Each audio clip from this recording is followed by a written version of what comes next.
faire vite. Je le dis avec affection aux collègues et amis du Finistère ou du Maine-et-Loire. euh, le mouvement de communes nouvelles, l'histoire que vous avez avec l'intercommunalité et même le phénomène régional en Bretagne ne peut pas constituer un référentiel pour l'ensemble du pays. Je vous le dis. C'est une culture locale, donc différenciation. Vous savez que c'est notre position et notre chemin. Vous parlerez tout à l'heure des communes nouvelles. Les communes nouvelles, elles sont concentrées dans le Maine-et-Loire, dans la Manche et dans l'Eure. Voilà. Après, ça n'empêche pas d'avoir une commune nouvelle ici ou là. Mais quand je dis, moi, j'ai pratiquement 100 communes de moins dans mon département. Hein. Bon, je veux dire, on est sur des départements qui sont concernés. Mais donc, quand vous êtes législateur, certes, il faut différencier, mais il faut bien aussi trouver des unités de référence pour l'ensemble du pays. Et quand on se déplace ailleurs, vous êtes obligé de revenir, parce que vous êtes député et qu'il faut bien créer des standards, vous êtes bien obligé de revenir à un redécoupage plus historique du pays. Voilà. Si, parce que la réforme constitutionnelle n'est pas passée et que donc pour l'instant, vous ne pouvez pas voter des choses inconstitutionnelles. Et donc ça, j'en suis persuadé, pour le coup, que vous ne pouvez pas voter des choses inconstitutionnelles.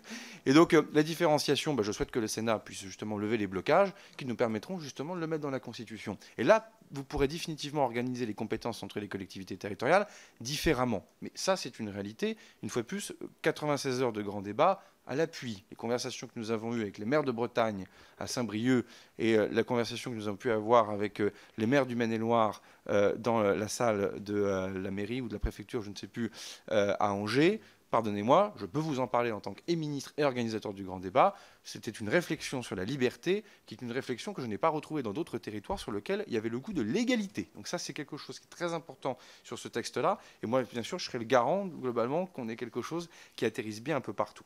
Alors ensuite, sur les indemnités, oui, monsieur le député Legac, vous avez raison.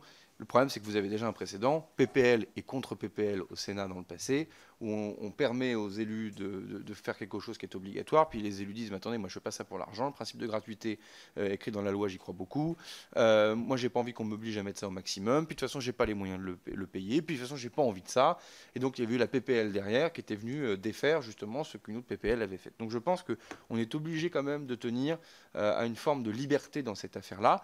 Puis quelque part, il faut aussi que chacun assume. Je pense que, je veux dire, vous, on sait ce que vous gagnez, ce que vous êtes et ce que vous faites en allant sur le site internet de l'autorité pour la transparence de la vie publique, et c'est très bien. Je veux dire, donc, comme moi d'ailleurs, bon, je veux dire, donc, moi je suis là pour défendre les élus locaux, mais je pense aussi qu'il est normal qu'à un moment donné, il y a un acte de délibération qui fixe les indemnités.